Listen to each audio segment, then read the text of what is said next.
Good morning, students. Today we start fifth and last part of this chapter. Activity 6 is take a sheet of paper and look through it towards a lighted bulb. Make a note of your observation. तो यहाँ पे हमको क्या करना है, we have to take one sheet of paper, एक paper sheet ले लेंगे और हम क्या करेंगे, we try to look through it towards a light bulb. That means कि जो बल्ब है या ट्यूबलाइट है उसके आगे हम वो शीट रख देंगे पेपर की और वो पेपर की शीट के थ्रू हम देखने का ट्राई करेंगे. Now put 2-3 drops of some oil and spread it on the sheet of paper. अब हम क्या करेंगे, वो सेम शीट है उसके ऊपर 2 to 3 ड्रॉप्स ऑफ ऑयल डालेंगे और उसको अच्छे से स्प्रेड कर लेंगे. Then after look again towards the lighted bulb through that portion of paper on which the oil has been spread.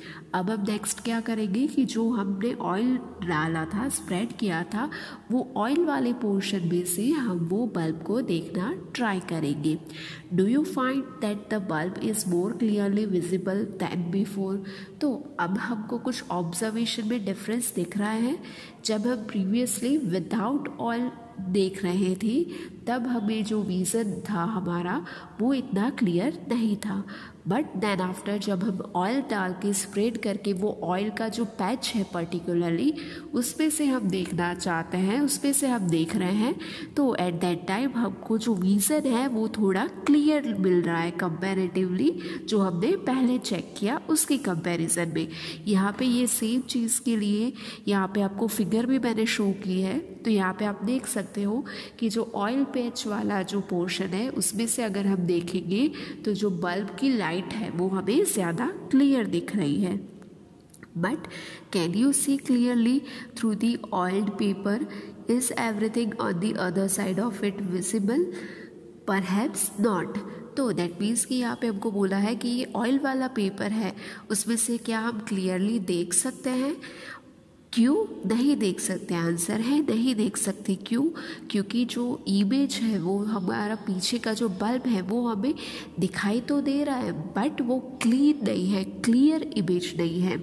So here the materials through which objects can be seen but not clearly are known as a translucent. तो यहाँ पे translucent की definition दी गई है. वो क्या है कि ऐसे मटीरियल्स के जिसके थ्रू हम ऑब्जेक्ट्स को देख सकते हैं बट क्लियरली नहीं देख सकते हैं, that type of material are known as a translucent.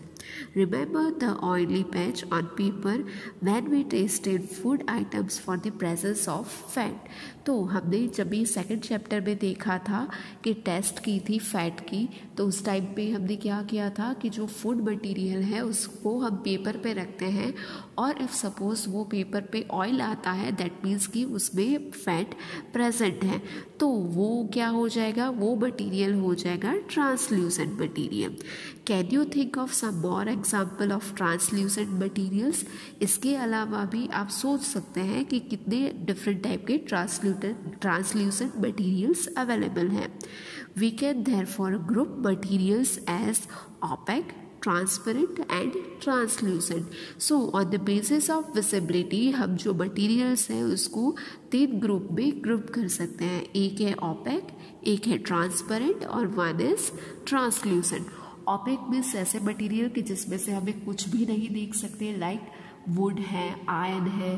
Transparent means ऐसे मटेरियल्स के जिसके थ्रू हम क्लियरली देख सकते हैं, लाइक ग्लास है, राइट. तो ग्लास में से हम क्लियरली जो ऑब्जेक्ट है वो देख सकते हैं. और ट्रांसल्यूसेंट मीन्स ऐसे मटेरियल के जिसमें से हम ऑब्जेक्ट को देख तो सकते हैं बट क्लियरली नहीं देख सकते. We learned that materials differ in their appearance and the way they mix in water or other liquids. They may float or sink in water or may be transparent, opaque or translucent. तो यहाँ पे हमने क्या पढ़ा कि materials हैं वो उनके अपीयरेंस पे डिफ़र करते हैं, उनका अपीयरेंस डिफरेंट होता है. कैसे? तो जब भी हम उसको मिक्स करते हैं वाटर में और लिक्विड में तो वहाँ पे कुछ मटीरियल्स हैं वो सिंक हो जाएंगे, कुछ मटीरियल है वो फ्लोट करेंगे. सिमिलरली जब भी हम उसको लाइट के थ्रू देखते हैं तो उस केस में कुछ मटेरियल है वो ट्रांसपेरेंट होंगे, कुछ है वो ऑपेक होंगे और कुछ मटेरियल्स होंगे वो ट्रांसल्यूसेंट होंगे। Materials can be grouped on the basis of similarity और डिफरेंसेस इन देयर प्रॉपर्टीज। तो ये मटेरियल्स को हम कैसे ग्रुप करते हैं, कैसे ग्रुप में डिवाइड करते हैं, on the basis of their similarity और एल्स डिफरेंस। मटेरियल्स में क्या सिमिलैरिटी है और क्या डिफरेंस है उनकी प्रॉपर्टीज में, उसके बेसिस पर से हम मटेरियल को ग्रुप करते हैं। Now why do we need to group materials? हमें मटेरियल्स को ग्रुप करने की क्या रिक्वायरमेंट है, क्यों हम ऐसा करते हैं? So the reason is in everyday life we often group materials for our convenience. तो हम हमारे कन्वीनियंस के अकॉर्डिंग हम क्या करते हैं, मटीरियल्स को ग्रुप करते हैं। At home we usually store things in such a manner that the similar objects are placed together. So हम क्या करते हैं, घर में भी जो सिमिलर चीज़ें हैं, सिमिलर टाइप ऑफ ऑब्जेक्ट हैं, उनको हम साथ में रखते हैं, साथ में अरेंज करते हैं। And similarly, grocer usually keeps all types of biscuit at one corner of his shop, or all soaps at another, while grain and pulses are stored at some other places. तो जो किराने वाले होते हैं, grocers होते हैं, वो भी यूजुअली क्या करते हैं, जो एडिबल चीज़ें हैं लाइक बिस्किट है, स्नैक्स है, उनको एक तरफ रखते हैं और जो सोप्स हैं, शैम्पूस हैं, उनको दूसरे कॉर्नर में रखते हैं। और इसके अलावा जो ग्रेन्स हैं, पल्सेस होते हैं, उनको भी कुछ कंटेनर में अलग जगह पे स्टोर करते हैं। तो इन लोगों ने भी क्या किया है, दे डिड द सेम। उन्होंने क्या किया है, जो मटेरियल की प्रॉपर्टी है उसके बेसिस पर से ग्रुप कर दिया है। इसके अलावा भी हम घर पे देख सकते हैं कि घर में हम क्या करते हैं, जनरली यूटेंसिल्स होते हैं उसको हम कहाँ पे स्टोर करते हैं, किचन में स्टोर करते हैं। कहीं पे आपने ऐसा देखा कि मम्मा होती है वो यूटेंसिल को वार्डरोब में रखती है, देखते हैं हम ऐसा नहीं, बिकॉज वार्डरोब में क्या रखते हैं, कपड़े रखते हैं, क्योंकि वो हम यहाँ वहाँ से इजीली ले सकते हैं। और यूटेंसिल्स की रिक्वायरमेंट कहाँ पे होती है, जहाँ पे फूड हम बनाते हैं, किचन में। तो यूटेंसिल्स को हम कहाँ पे रखते हैं, किचन में। तो ये भी क्या हो गया, one type of separation of the material based on their properties. There is another reason why we find such grouping useful. Dividing materials in group makes it convenient to study their properties and also observe any patterns in these properties.